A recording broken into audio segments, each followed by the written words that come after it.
Andalusian Spanish to Go by Spanish with Antonio.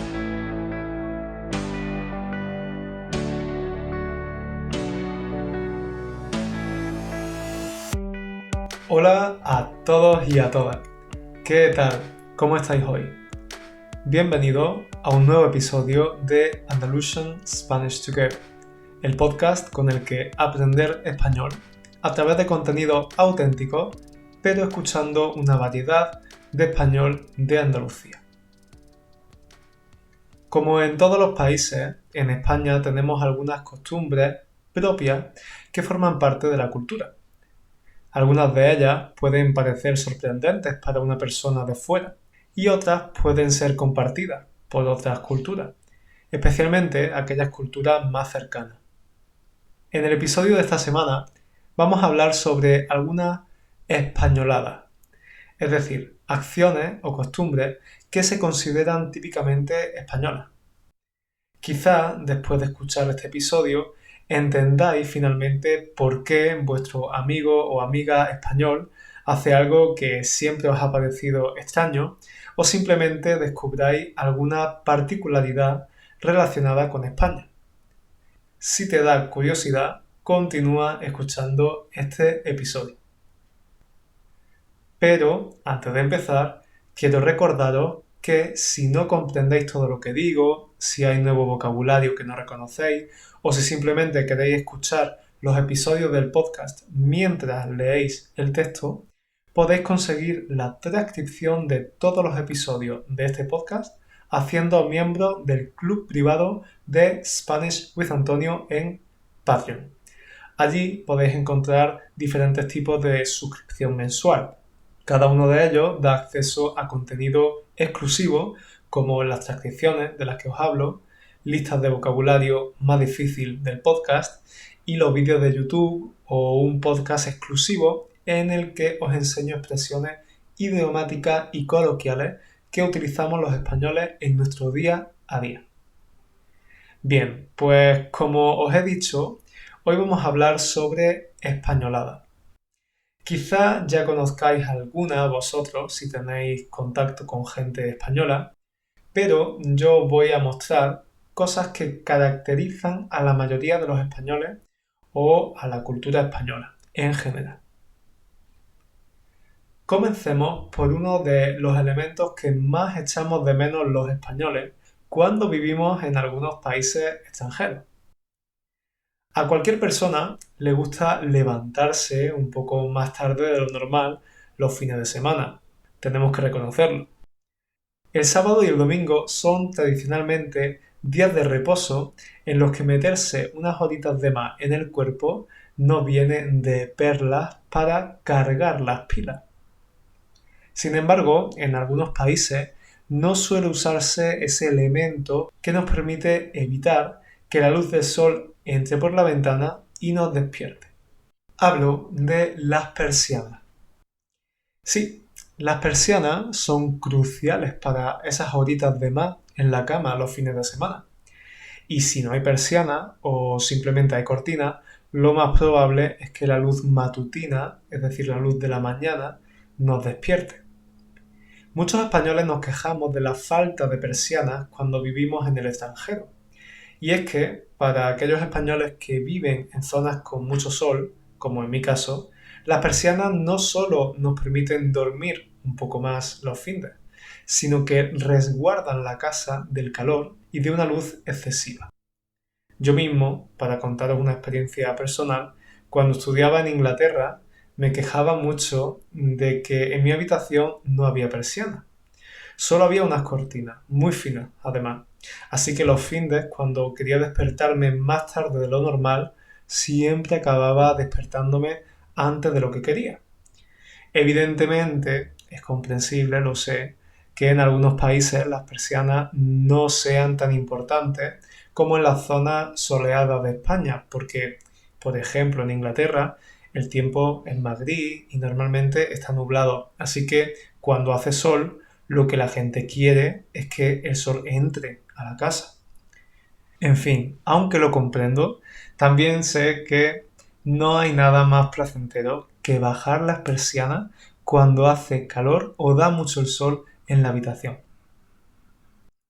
Y de las persianas pasamos a la mesa.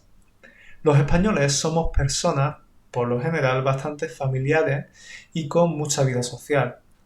Por eso, cuando nos sentamos a la mesa, no nos limitamos simplemente a comer y levantarnos cuando hemos terminado, sino que disfrutamos de la conversación y de pasar tiempo con las personas con las que estemos comiendo. Y no solo disfrutamos mientras que estamos comiendo, sino que esto puede prolongarse incluso horas después de haber terminado de comer.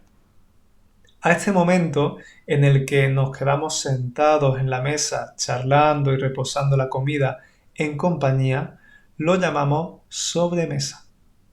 Sobremesa es una palabra específica para ese momento y es uno de los pasatiempos favoritos de los españoles.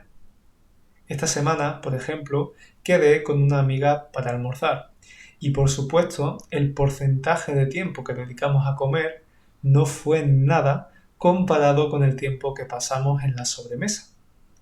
Normalmente, y especialmente si es una sobremesa después de almorzar, es habitual empalmar la comida con el cafelito de la tarde. Un café que nos sirve de excusa perfecta para continuar de cháchara. Y es que las cosas como son, no hay nada mejor que un cafelito en buena compañía mientras tomas el sol en la terraza de un bar. Otra de las españoladas de la que vamos a hablar y que precisamente está relacionada con la anterior es el tardeo. Tardeo. Como ya he dicho, los españoles hacemos mucha vida social en la calle. Nos encanta salir a tomar algo a un bar o a un restaurante. Es una de nuestras actividades de ocio favoritas. El tardeo consiste precisamente en eso, en salir por la tarde, ya sea a la hora de almorzar, es decir, sobre las 2 o 3 de la tarde, o bien tras la merienda, sobre las 6 de la tarde. Y salimos para tomarnos unas cañas y unas tapas. Es una forma de aperitivo que utilizamos para ir abriendo boca y esto puede alargarse cuanto queramos. Es decir, podemos salir a tomar algo a las 7 de la tarde y que entre cerveza o vinito no cenemos como tal hasta las 10 o 10 y media. Precisamente, hace un par de semanas, ese fue mi plan del sábado. Salí a tomar unos vinitos con unos amigos, estuvimos charlando y poniéndonos a tono unas 2 o 3 horas y solo después nos decidimos a irnos a cenar a un restaurante. Si bien esta costumbre ha existido desde hace mucho en España, no ha sido hasta hace pocos años que se ha empezado a utilizar esta palabra de tardeo. Solemos utilizarla diciendo ir o irse de tardeo. Yo me voy de tardeo, por ejemplo. Pero también existe el verbo tardear. Por ejemplo, mañana me voy de tardeo con unos colegas o mañana voy a tardear con unos colegas. Y esto del tardeo nos lleva a la siguiente costumbre española, la cual no es realmente una costumbre, sino una realidad que moldea precisamente nuestros hábitos diarios. Estoy hablando de los horarios españoles.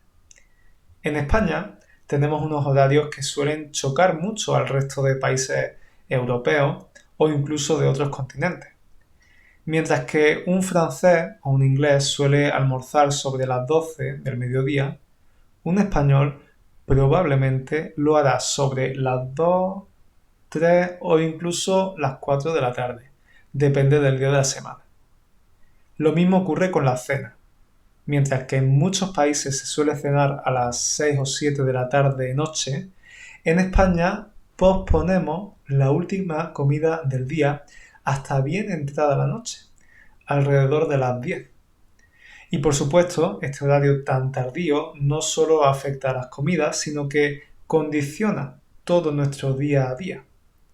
El trabajo, el tiempo de ocio, la hora a la que se abren los supermercados, los gimnasios, etc. Personalmente no me gusta demasiado este aspecto. No me gusta eso de comer y hacer vida hasta tan tarde, porque luego evidentemente afecta a las horas que dormimos y a nuestro descanso, por ejemplo. Recuerdo que hace un par de años tenía otro trabajo y trabajaba solo por las mañanas. Así que intenté europeizar, es decir, hacer más europeo mi horario. Es decir, intenté cambiar mis hábitos de forma que mis comidas, mis actividades y mi hora de irme a la cama fueran más tempranas. Pero al poco tiempo debo reconocer que me di por vencido. Era súper complicado porque tenía la sensación de ir contracorriente, es decir, de ir en contra de lo que hacía todo el mundo. Por ejemplo, si quería quedar a tomar algo con un amigo, lo más probable es que ese amigo solo pudiera quedar a partir de las 10. Así que si mi plan era acostarme a las 10:30, por ejemplo, pues ya podía estar olvidándome. O por ejemplo, si quería apuntarme a alguna actividad como un deporte, es probable que las sesiones en grupo pues tengan lugar ya a entrada de la tarde, por ejemplo a las 8 o a las 7. En resumidas cuentas, lo intenté, pero sentí que adelantar los horarios en una sociedad en la que todo se hace más tarde era prácticamente una odisea. Y por último, cambiamos totalmente de tema para hablar del último elemento cultural que está presente en gran parte de las viviendas españolas. Si entras en alguna casa de España y vas al cuarto de baño, es muy probable que te encuentres con un accesorio muy particular. Hablamos del bidet, bidel o bidet. El bidet es un recipiente que normalmente se coloca junto al váter o inodoro, es decir, toilet, y que en origen está diseñado para asearse con agua después de ir al baño. Este elemento parece tener su origen en la Francia del siglo XVII, pero hace ya muchas décadas que se incorporó a las viviendas españolas. Para que os hagáis una idea, en la mayoría de las casas o pisos en los que yo he vivido, de alquiler, había un bidet. Sin embargo, mi sensación es que en la actualidad se ha convertido en un elemento de uso más bien decorativo. No hay mucha gente que lo utilice cotidianamente, pero es muy probable que si compras una casa o piso nuevo, aunque no vayas a usarlo, pongas un bidet en el cuarto de baño. Lo cierto es que, pensándolo, su uso es súper higiénico, pero ya os digo que creo que es un elemento que está un poco en desuso. Y por último, más que una españolada, es una diferencia de España con respecto a otros países y que sé que posiblemente represente un choque cultural para muchos extranjeros. Si vais a un restaurante o a un bar, el camarero o camarera os preguntará qué queréis de beber. Y si pides simplemente agua, no te extrañes si te traen agua embotellada. De hecho, es lo que va a ocurrir en un 95% de las ocasiones, me atrevería a decir. No van a traer agua del grifo. Es decir, ese agua vas a tener que pagarla. Y es que hasta 2020 en España los clientes, por ley, no podían pedir agua del grifo de forma gratuita. Y los locales no tenían la obligatoriedad de dársela al comensal. Sin embargo, como os digo, esto cambió con una nueva ley a mediados de 2020. Pero ahora, aunque es posible, sigue siendo considerado un poco tacaño el pedirle al camarero agua del grifo. No sé, resulta un poco incómodo hacerlo, porque culturalmente lo que eso significa es que no quieres pagar por ese agua. Por eso, directamente lo que se suele hacer es pedir agua. Y el camarero sobreentiende que es agua embotellada, y por lo tanto eso es lo que te va a traer. Es lo que, por ejemplo, hago yo siempre. La verdad es que me incomoda un poco pedir agua del grifo, porque nunca lo he hecho en España. Y de hecho, para mí, el hecho de que en otros países que he visitado se pudiera pedir abiertamente agua del grifo, como por ejemplo en Francia, pues representó todo un choque cultural. Me parecía algo muy raro. Eso sí, imaginaos que termino de comer y me quedo con sed. Pues en ese caso, al menos yo, sí que pido adicionalmente un vaso de agua. Un vaso de agua, repito. en lo que diría el camarero. Y en ese caso, lo más normal es que el camarero sí que te traiga agua del grifo, porque digamos que como ya has pedido previamente una bebida, no está mal visto que pidas un poco más de agua. En fin, hay muchísimas otras particularidades propias del país. Podríamos pasarnos 4 episodios del podcast hablando de ellas. Es probable que haga otro episodio sobre este mismo tema, porque a fin de cuentas creo que no es solo algo curioso, sino algo muy útil si visitáis España o decidís mudaros aquí. También he de decir que estas españoladas no tienen por qué aplicarse a todos los españoles o todas las partes del país, pero yo me atrevería a decir que de manera general se cumplen.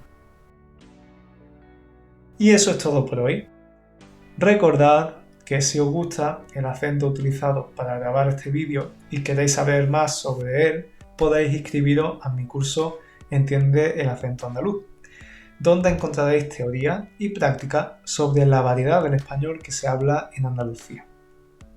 Muchas gracias a todos y a todas por escuchar este episodio y en especial a los miembros del Patreon que decidís apoyarme, ayudarme para que continúe creando todo este contenido.